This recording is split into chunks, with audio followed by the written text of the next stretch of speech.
Hello students, this is Rahmat Ali from Indrapuram Public School.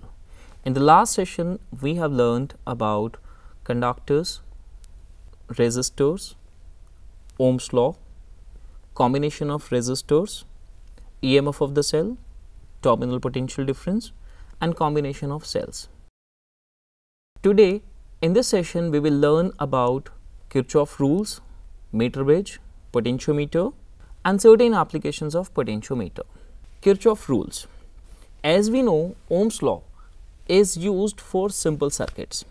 If we have complex circuits, then it becomes very difficult to use Ohm's law.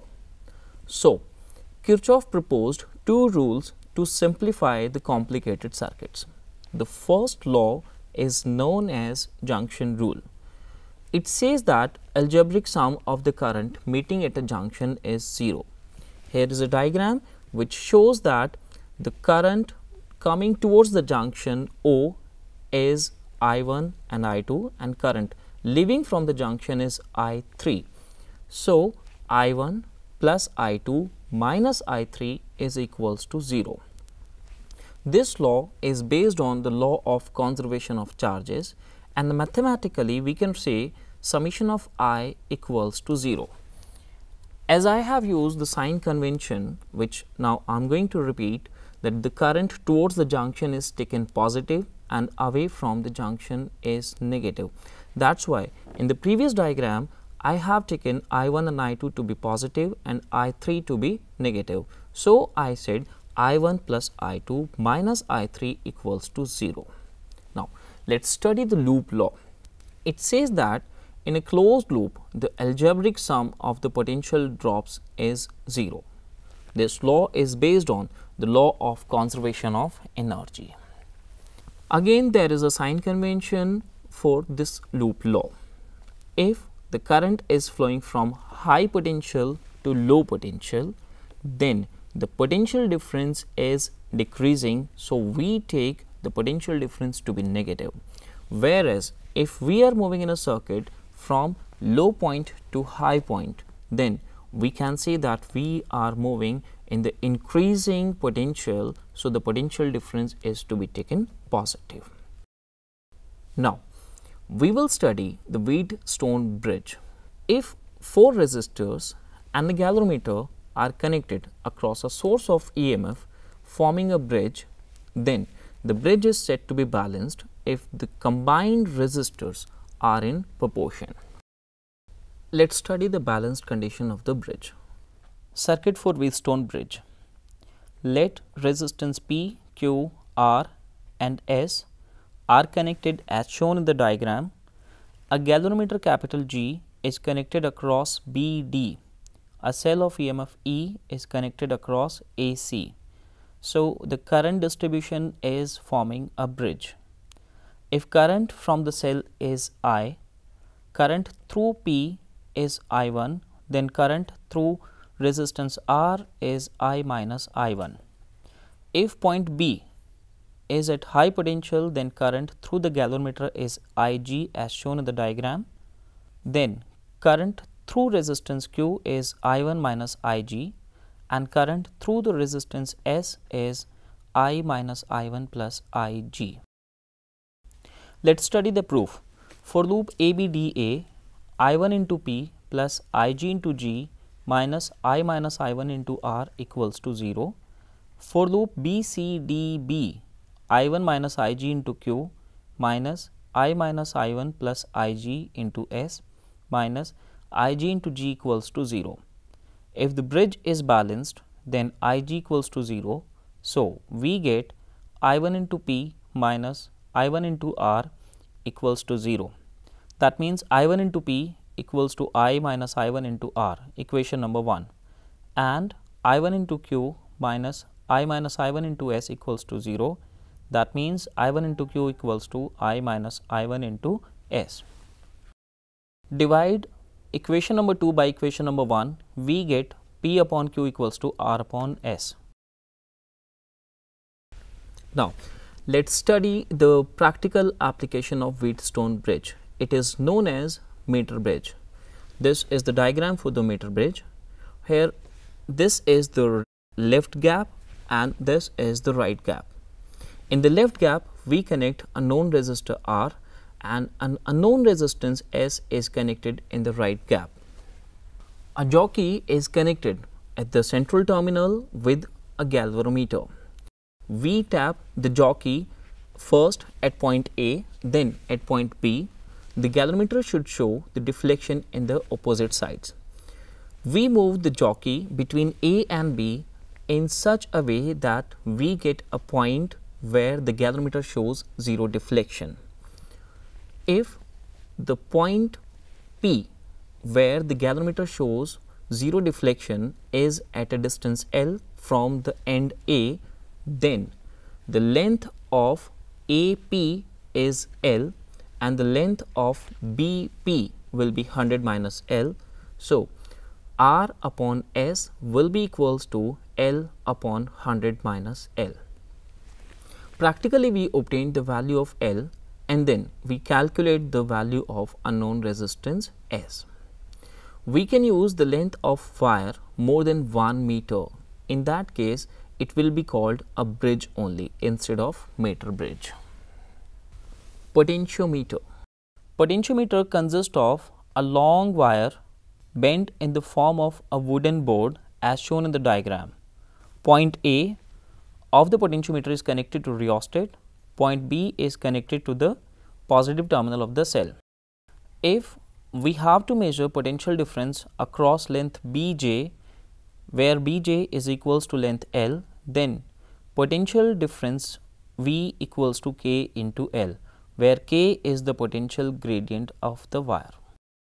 This potentiometer consists of a long wire of given material having uniform area of cross section. If constant current flows through it, then potential difference across it V equals to I into R. Here R is the resistance offered by the total length of the wire. As we know, R is equals to rho into L upon A. So, we get V equals to I rho L upon A. As I, rho and A, the area of cross section, are constant, so we can say V is directly proportional to L, the length of the wire. Putting a coefficient of proportionality, we get V equals to K into L. Here K is a constant called potential gradient.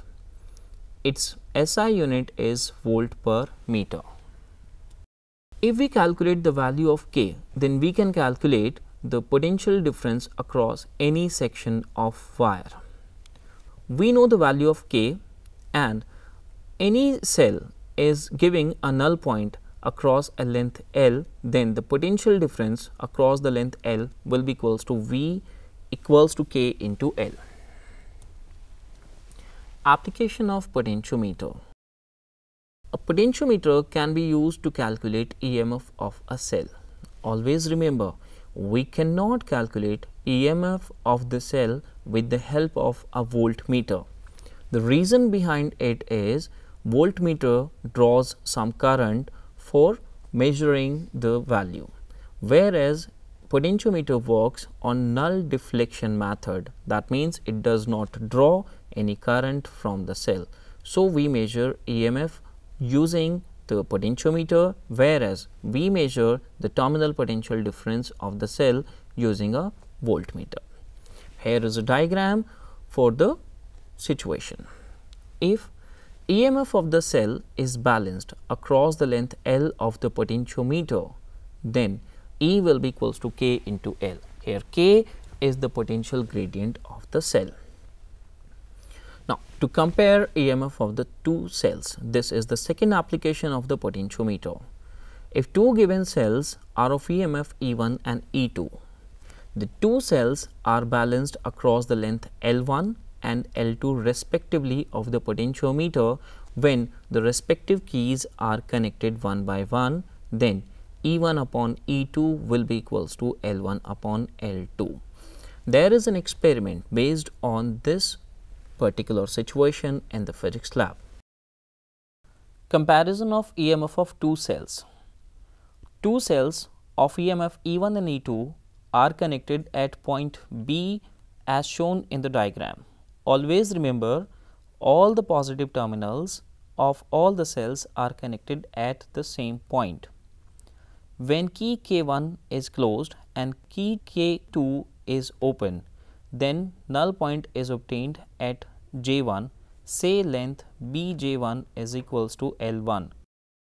When key K1 is open and K2 is closed, then null point is obtained at J2, say length Bj2 is equals to L2.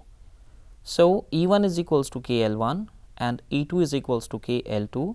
Therefore, E1 upon E2 equals to L1 upon L2. Now, there is another experiment in the physics lab which is used to calculate internal resistance of the cell using a potentiometer. Here is a diagram for measuring it. The cell whose internal resistance is measured is connected with the positive terminal at point B of the potentiometer, and a series resistance S is connected with the key. When key is off, then EMF is balanced at length Bj1 is equals to L1. So, E equals to KL1. When key is on, then terminal potential difference V is balanced at length Bj2 equals to L2. So, V equals to KL2. Dividing EMF by terminal potential difference, we get E upon V equals to L1 upon L2. As we know, E minus V equals to I into small r. Here small r is the resistance offered by the cell internally, and I equals to V upon S. So, E minus V equals to V upon S into R. That means R equals to E upon V minus 1 into S. Substituting the values of E upon V, we get small r, the internal resistance of the cell, equals to L1 upon L2 minus 1 into S.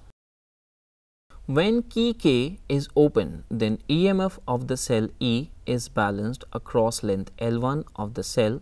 So, E is equals to K into L1. When key K is closed, then the terminal potential difference of the V is balanced across length L2 of the wire. Then V equals to K into L2. If the external resistance is S, then V equals to I into S. So, E upon V is equals to L1 upon L2. As we know, E minus V equals to I into small r. Substituting the value of I here, we get E minus V equals to V into R upon S. Again, substituting the values of E upon V, we get small r equals to S into L1 upon L2 minus 1. From here, we can calculate the value of the internal resistance of the cell. In this chapter, we have learned about Kirchhof laws, meter bridge, Wheatstone bridge, potentiometer and its certain applications. In the next session, we will study moving charges and magnetism. In the chapter, we will study Biot-Savart law, Ampere-Circuit law and their applications. I hope you enjoyed the session today. Thank you.